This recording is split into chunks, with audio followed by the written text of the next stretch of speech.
ਵਾਲੇਕੁਮ ਜੀ ਐਨ ਪਿਆਰ ਭਰੀ ਸਤਿ ਸ਼੍ਰੀ ਅਕਾਲ ਆਦਾਬ। ਮੈਂ ਹਾਂ ਤੁਹਾਡਾ ਆਪਣਾ ਹੋਸਟ ਸ਼ਾਹਿਦ ਸ਼ਬੀਰ ਬਾਬਾ ਜੀ ਔਰ ਅੱਜ ਤੁਸੀਂ ਦੇਖ ਰਹੇ ਹੋ ਗੁਰਦੁਆਰਾ ਸ੍ਰੀ ਛੇਵੀਂ ਪਾਤਸ਼ਾਹੀ ਚੁੰਗੀ ਅਮਰ ਸੱਧੂ ਲਾਹੌਰ।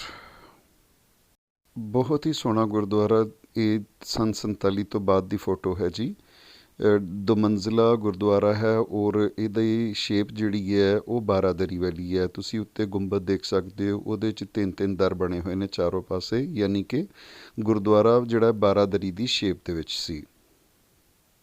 ਗੁਰੂ ਹਰਗੋਬਿੰਦ ਮਹਾਰਾਜ ਜੀ ਕਸ਼ਮੀਰ ਤੋਂ ਵਾਪਸੀ ਦੇ ਉੱਤੇ ਇਸ ਜਗ੍ਹਾ ਦੇ ਉੱਤੇ ਆਪਣੇ ਪਾਵਨ ਪਵਿੱਤਰ ਚਰਨ ਪਾਏ ਔਰ ਸੰਗਤਾਂ ਨੇ ਉਹਨਾਂ ਦੀ ਯਾਦ ਵਿੱਚ ਸੰਨ 47 ਤੋਂ ਪਹਿਲੇ ਇਹ ਗੁਰਦੁਆਰਾ ਸਾਹਿਬ ਉਸਾਰਿਆ ਔਰ ਮਸ਼ਹੂਰ ਇਲਾਕਾ ਚੁੰਗੀ ਅਮਰ ਸੱਧੂ ਹੈ।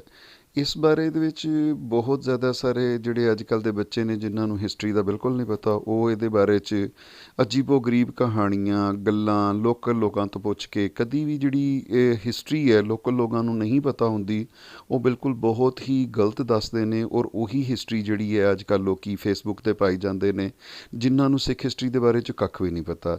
ਇਹ ਤੁਸੀਂ ਦੇਖ ਸਕਦੇ ਹੋ ਕਿ ਜਿਹੜੀ ਤਸਵੀਰ ਅਸੀਂ ਤੁਹਾਨੂੰ ਦਿਖਾਈ ਹੈ ਉਹ ਅੱਧੀ ਬਿਲਡਿੰਗ ਜਿਹੜੀ ਹੈ ਗੁਰੂ ਘਰ ਦੀ ਉਹ ਜ਼ਮੀਨ ਦੇ ਵਿੱਚ ਜਾ ਚੁੱਕੀ ਹੈ, ਭਰਾਂਤ ਪੈ ਕੇ ਜਾਂ ਸ਼ਹਿਰ ਉੱਚਾ ਹੋਣ ਪਾਰੋਂ। ਗੁਰਬਾਣੀ ਦੇ ਸ਼ਬਦ ਲਿਖੇ ਹੋਏ ਨੇ ਚੌਖਾਟ ਦੇ ਉੱਤੇ, ਜਿੱਥੋਂ ਕਿ ਗੁਰਦੁਆਰਾ ਸਾਹਿਬ ਦੇ ਅੰਦਰ ਦਾਖਲ ਹੋਇਆ ਜਾਂਦਾ ਸੀ। ਇਹ 4 ਦਰਵਾਜ਼ਿਆਂ 'ਚੋਂ ਇੱਕ ਦਰਵਾਜ਼ਾ ਹੈ। ਦਰਵਾਜ਼ਾ ਲੌਕ ਹੋਣ ਦੇ ਬਾਰੋਂ ਅਸੀਂ ਮੇਨ ਬਿਲਡਿੰਗ ਦੇ ਅੰਦਰ ਨਹੀਂ ਜਾ ਸਕੇ, ਲੇਕਿਨ ਕਾਫੀ ਹੱਦ ਤੱਕ ਗੁਰਦੁਆਰਾ ਸਾਹਿਬ ਦੀ ਮੇਨ ਬਿਲਡਿੰਗ ਜਿਹੜੀ ਹੈ ਉਹ ਠੀਕ ਹੈ, ਲੇਕਿਨ ਛੱਤਾਂ ਦੇ ਵਿੱਚ ਹੁਣ ਕਰੈਕ ਪੈ ਚੁੱਕੇ ਨੇ।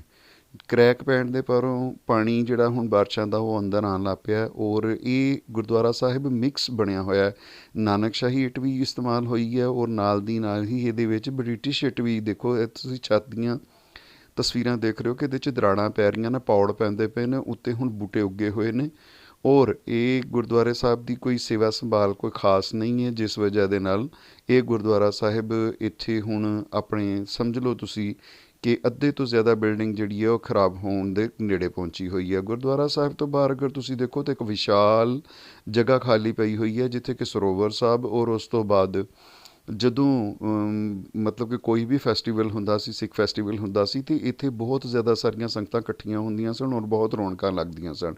ਇਸ ਗੁਰੂ ਘਰ ਦੇ ਨਾਲ 2 ਏਕੜ ਦੀ ਵੱਡੀ ਜ਼ਮੀਨ ਹਲੇ ਵੀ ਖਾਲੀ ਪਈ ਹੋਈ ਹੈ। ਨਾਲ ਹੀ ਇੱਕ ਦਰਬਾਰ ਹੈ ਜਿੱਥੇ ਕਿ ਮੇਲਾ ਵੀ ਲੱਗਦਾ ਹੈ ਔਰ ਉਹਨਾਂ ਦਿਨਾਂ ਦੇ ਵਿੱਚ ਫਿਰ ਲੋਕ ਇੱਥੇ ਆਉਂਦੇ ਨੇ। ਸੰਗਤਾਂ ਘੱਟ ਹੋਣ ਪਾਰੋਂ ਸੰਨ 47 ਤੋਂ ਬਾਅਦ ਬਹੁਤ ਜ਼ਿਆਦਾ ਸਾਰੇ ਗੁਰੂ ਘਰਾਂ ਦੀ ਤਰ੍ਹਾਂ ਲਾਹੌਰ ਦਾ ਇਹ ਗੁਰੂ ਘਰ ਵੀ ਜਿਹੜਾ ਉਹ ਸੰਗਤਾਂ ਦੀ ਉਡੀਕ ਕਰ ਰਿਹਾ ਹੈ ਔਰ ਅਰਦਾਸਾਂ ਬਿਨਤੀਆਂ ਕਬੂਲ ਹੋਣ ਦੀ ਇੰਤਜ਼ਾਰ ਕਰ ਰਿਹਾ ਹੈ ਕਿ ਸੇਵਾ ਸੰਭਾਲ ਬਖਸ਼ੀ ਜਾਏ ਗੁਰਸਿੱਖਾਂ ਨੂੰ ਉਹਨਾਂ ਗੁਰਦੁਆਰਿਆਂ ਦੀ ਜਿਨ੍ਹਾਂ ਤੋਂ ਪੰਥ ਨੂੰ ਵਿਛੋੜਿਆ ਗਿਆ ਹੈ। ਅਤੇ ਇਹ ਤੁਸੀਂ ਦੇਖ ਸਕਦੇ ਹੋ ਕਿ ਉਹ ਵਿਸ਼ਾਲ ਇਲਾਕਾ ਜਿਹੜਾ ਕਿ 2 ਤੋਂ 2.5 ਏਕੜ ਜਿਹੜਾ ਉਹ ਖਾਲੀ ਪਿਆ ਹੋਇਆ ਹੈ। ਬਿਲਕੁਲ ਤੁਸੀਂ ਦੇਖੋ ਚਾਰਦੀਵਾਰੀ ਵੀ ਫਿਰੀ ਹੋਈ ਹੈ ਔਰ ਇਹ ਗੁਰੂ ਘਰ ਦੇ ਨਾਲ ਹੀ ਜੁੜੀ ਹੋਈ ਹੈ ਜਿਹੜੀ ਹੈ ਉਹ ਜਗ੍ਹਾ ਹੈ।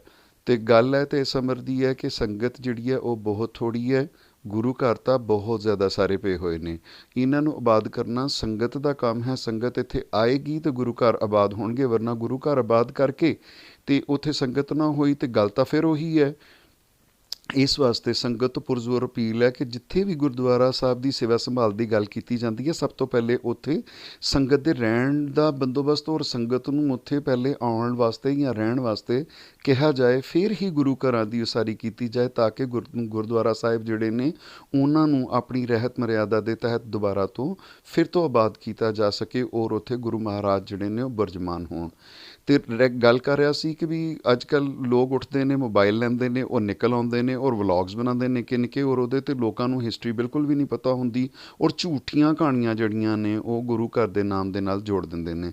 ਇਹ ਤੁਸੀਂ ਦੇਖ ਸਕਦੇ ਹੋ। ਨਾਲ ਹੀ ਇੱਕ ਬਾਬਾ ਬੋਰਡ ਵੀ ਲੱਗਾ ਹੋਇਆ, ਠੀਕ ਹੈ ਜੀ, ਪੁਰਾਣਾ, ਔਰ ਪਿੱਛੇ ਗੁਰੂ ਘਰ ਦੀ ਤੁਹਾਨੂੰ ਜਿਹੜੀ ਇਮਾਰਤ ਹੈ ਉਹ ਨਜ਼ਰ ਆ ਰਹੀ ਹੈ, ਗੁੰਬਦ ਉੱਤੇ ਨਜ਼ਰ ਆ ਰਿਹਾ। ਗੁਰਦੁਆਰਾ ਸਾਹਿਬ ਦੀ ਬਿਲਡਿੰਗ ਬਹੁਤ ਵੱਡੀ ਨਹੀਂ ਹੈ, ਠੀਕ ਹੈ ਜੀ। ਪੁਰਾਣੇ ਗੁਰੂ ਘਰ ਜਿਸ ਤਰ੍ਹਾਂ ਹੁੰਦੇ ਸੀ, ਛੋਟੇ ਗੁਰੂ ਘਰ ਹੁੰਦੇ ਸੀ, ਇਹ ਤਾਂ ਮਾਡਰਨ ਆਰਕੀਟੈਕਚਰ ਦੇ ਵਿੱਚ ਗੁਰਦੁਆਰਾ ਸਾਹਿਬ ਬਹੁਤ ਉੱਚੇ ਉੱਚੇ ਔਰ ਵੱਡੇ ਵੱਡੇ ਹੋਣ ਲੱਗ ਪਏ, ਵਰਨਾ ਪਹਿਲੇ ਜਿਹੜੇ ਤਾਰੀਖੀ ਗੁਰਦੁਆਰੇ ਨੇ ਉਹ ਸਾਰੇ ਬਹੁਤ ਛੋਟੇ ਹੁੰਦੇ ਨੇ। ਮੇਰੀ ਸਾਰੀ ਰਿਸਰਚ ਦੇ ਅੰਦਰ ਤੁਸੀਂ ਦੇਖਿਆ ਹੋਏਗਾ ਕਿ ਗੁਰੂ ਘਰਾਂ ਦੀਆਂ ਜਿਹੜੀਆਂ ਬਿਲਡਿੰਗਾਂ ਨੇ ਉਹ ਤੁਹਾਨੂੰ 2 ਮੰਜ਼ਿਲਾ ਜ਼ਿਆਦਾ ਤੋਂ ਜ਼ਿਆਦਾ ਨਜ਼ਰ ਆਉਂਦੀਆਂ ਔਰ ਉੱਤੇ ਗੁੰਬਦ ਤੁਹਾਨੂੰ ਨਜ਼ਰ ਆਉਂਦੇ ਨੇ।